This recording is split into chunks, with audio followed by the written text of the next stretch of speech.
Culture shock has a broad meaning, but to me, I would say it's the difficulty or problems that people encounter when they move from a familiar place to a new place that they don't know about. I'm working for the Wendy's as a sandwich maker, and that's my initial life in United States. So after I was feeling so shocked on my first day at job. I started crying. We both spoke English, but my accent was a little different from theirs, and I noticed theirs was also different.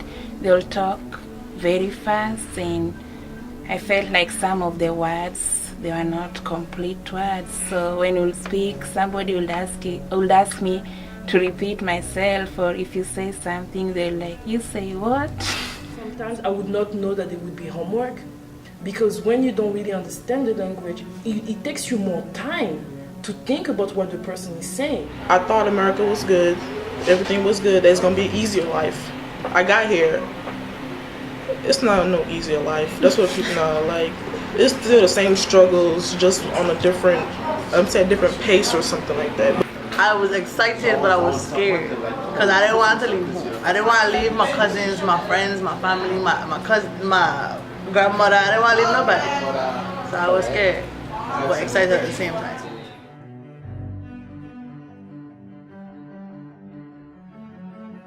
Every year, hundreds of thousands of students travel to the United States for higher education. The academic year 2009-2010 alone had over 600,000 international students. They choose to come to the United States because of the high quality of education it brings before them and the invaluable opportunity it exposes them to after they graduate. They are driven by their determination for success and a hope for a better life and a fruitful learning experience. But one factor that tends to play a threat to them in achieving their dream is the transition effect. Culture shock is not a clinical term or a medical condition. It is simply a common way to describe the confusing and nervous feelings a person may have after leaving a familiar culture to live in a new and a different one. Although there is a sad feeling to leave important people and places behind, people remain excited about their move because they think of it as a new adventure, as they have heard great things about a place that will now become their new home. I was very happy and very overwhelmed. I was looking forward to coming here actually, and those who are close to me, they were happy for me because of the hassle that I went through to get this opportunity.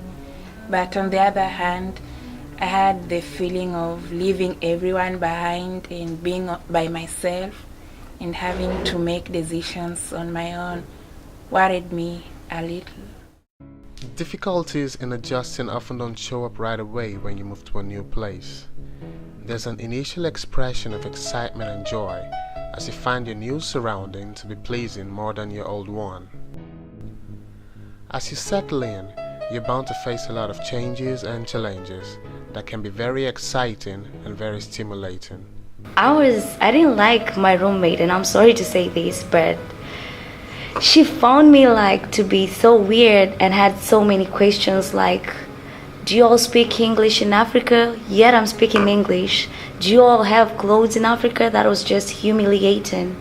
And it hurt me so bad because I realized that people have a different perception of what Africa is like.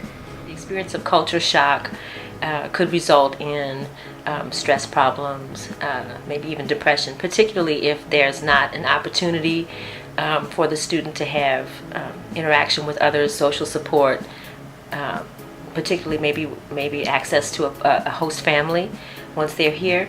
So if a student is here and had not had the opportunity to speak with someone or to find out, ask questions about cultural issues, language issues, and if they're isolated, then there would be the experience of stress, and it's just exacerbated without someone to talk to or someone to relate to while they're adjusting to the transition, could result in depression. When I get here, at first I had to look for a job. So first thing I was trying to find my professional job in my own field, because I graduated from computer science. So I was trying to find job in that way, but I applied more than 100 applications, 100 places, but I didn't even get a single call from them. In every house there is a servant, and they do all that kind of stuff like cleaning, mopping, sweeping, but when I get in Wendy's, I had to do it for them. In some people, excitement gives way to frustration, and as time goes on, they find out just how unfamiliar the new home is, and they begin to have trouble understanding their new surrounding. Back home, you don't see people, you don't see guys holding hands, because it's like gay. And gayism is it's pretty much illegal back home. So when we got here and we saw two people holding hands, and then like further on the line we saw them kiss, we were like, you can't do that back home. Why? That's wrong. During an orientation I had with my aunt, she came over at TSU. We're supposed to go for an orientation, freshman orientation. They had this food and everything. You know, I was so hungry because she asked me to eat. I was like, no, I won't eat at home. I guess there's definitely gonna be something to eat out there. So I got out here. I was trying to eat. I looked at the food. I was like, Auntie, what's this? She was like, it's food. I'm like, what's this? She was like, just go ahead and eat. I was like, okay, I'll give it a try. I tried it. It wasn't nice. When I got to high school, it was like everybody was having babies, and I was like, you guys are young, like. Yeah, it's not acceptable back home. It wasn't acceptable. It was like, If you you did that have to back be home, married. You're supposed to be married before you have kids. Then it's like, I have kids, and not even just one kid. It's like two different daddies. I'm like, it's a lot harder over here. You know, you pretty much don't. Your money can't really buy you a whole lot like it would be back home, and you really have to work, like really work. Like for example, most people live from paycheck to paycheck. You can't really ball out of control and get like 5 cars like I would back home and stuff like that. So it was different, because people back home expect, oh, come to America and it's all great from them, but realistically it's not. When I tell people, hey, I'm working, I'm it's not that easy, get money wise, and they're like, really, like they expect America to be all joys and basking in glory and all that kind of stuff.